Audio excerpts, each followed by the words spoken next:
Hi friends, నేను మీ Deepika. Welcome to Deepika kitchen. Hi అండి, ఈరోజు మనం గోధుమ పిండితో డైమండ్ చిప్స్ ప్రిపేర్ చేసుకుందామండి. పిల్లలు చాలా ఇష్టపడి తింటారండి. ఇప్పుడు ప్రాసెస్ చూద్దాం. ఒక ప్లేట్ తీసుకుని దీనికి 2 కప్పుల గోధుమ పిండి తీసుకోవాలండి. 2 కప్పులు గోధుమ పిండి వేసుకుని 2 టేబుల్ స్పూన్ వామ్ వేసుకోవాలండి. వామ్ వేయడం వల్ల చాలా బాగుంటాయండి చిప్స్ అనేవి. 1/2 టేబుల్ స్పూన్ సాల్ట్ వేసుకుని అంతా బాగా కలిపేసుకుని 1/4 కప్పు వేడివేడి నూనె వేసుకోవాలండి. వేడివేడి నూనె వేయడం వల్ల చిప్స్ అనేవి చాలా బాగుంటాయి. ఈ విధంగా కలిపేసుకున్నాక మనకి నూనె సరిపోయిందని ఎలా తెలుస్తుందంటే, ఒక ముద్ద చేస్తే మనకి ముద్ద అయితే ఆయిల్ అనేది సరిపోయినట్టండి. ఈ విధంగా 1/2 కప్పు వాటర్ వేసుకుని పిండిని మనం చపాతీ ముద్ద కలుపుకుంటాం కదండి, ఆ విధంగా కలిపేసుకోవాలి.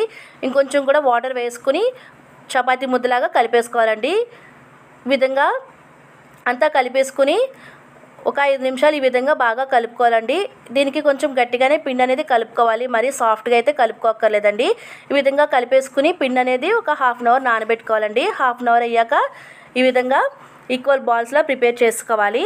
చపాతీ పీట మీద ఒక బాల్ తీసుకుని ఈ విధంగా పొడిపిండి జల్లుకుని మనం వీలైనంత పలుచగా రోల్ చేసుకోవాలండి. మనకి ఎంత అయితే వీలవుతుందో అంత పలుచగా రోల్ చేసుకుంటే అప్పుడు చిప్స్ అనేవి చాలా బాగుంటాయి అన్నమాట. ఈ విధంగా రోల్ చేసుకోవాలండి.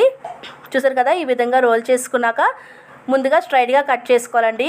ఈ విధంగా స్ట్రైట్గా కట్ చేసుకున్నాక ఆ తర్వాత మనం క్రాస్ తిప్పి ఈ విధంగా కట్ చేసుకుంటే మనకి డైమండ్ షేప్లో వస్తాయండి చిప్స్ అనేవి. చూసారు కదా, ఈ విధంగా కట్ చేసుకోవాలి.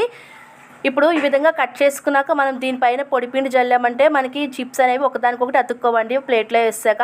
చూసారు కదా, నైఫ్తో అంటే ఈ విధంగా ఎంత చక్కగా వస్తాయో మనకి చిప్స్ అనేవి అతుక్కోవండి ప్లేట్లోకి వేసాక పొడిపిండి జల్లడం వల్ల. ప్రిపేర్ చేసుకోవాలి ఇదే విధంగా అన్నీనండి. డీప్ ఫ్రైకి ఆయిల్ పెట్టుకోవాలి. ఆయిల్ హీట్ అయ్యాక మన కడాయికి ఎన్ని అయితే పడతాయో అన్ని చిప్స్ వేసేసుకుని వీటిని హై ఫ్లేమ్లోనే ఫ్రై చేసుకోవాలండి. చూసారు కదా, ఈ విధంగా 2 వైపులా టర్న్ చేసుకుంటూ మనం ఫ్రై చేసుకోవాలి.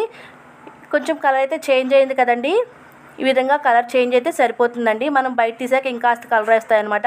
ప్లేట్లోకి తీసుకోవడమే. చూసారు కదా ఫ్రెండ్స్, గోధుమ పిండితో డైమండ్ షేప్లో చిప్స్ రెడీ అయిపోయాయండి. మీరు కూడా ఒకసారి ఈ విధంగా ట్రై చేయండి. పిల్లలు మాత్రం చాలా ఇష్టపడి తింటారండి. మీరు కనుక మన ఛానల్ని ఫస్ట్ టైం చూస్తే సబ్స్క్రైబ్ చేసుకోండి. ఫ్రెండ్స్ అండ్ ఫ్యామిలీ మెంబర్స్కి షేర్ చేయండి. Thank you for watching.